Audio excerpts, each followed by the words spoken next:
ابويا قال لي سيبك ايه الصوت الحلو ده يا ناس؟ الله سلام. اجوزك احسن ليكم شغال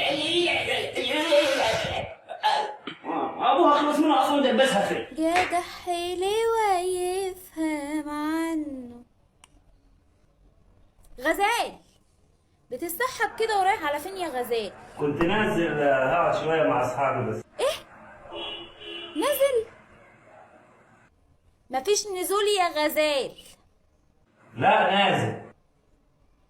مفيش نزول يا غزال الا لما المواعين اللي في المطبخ كلها تتغسل، طبق طبق، معلقة معلقة، كوباية كوباية، حلة حلة.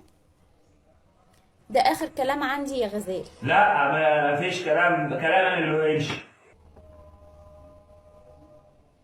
هتغسل المواعين ولا مش هتغسل يا غزال؟ بس مش هغسل المواعين ب 100 ساعه، لو ميه سخنه ماشي بس كده. طيب ماشي، يلا يا اخويا على المطبخ، يلا يلا. استنى، خد دي معاك. الله ينتقم منك، بالوني بيكي.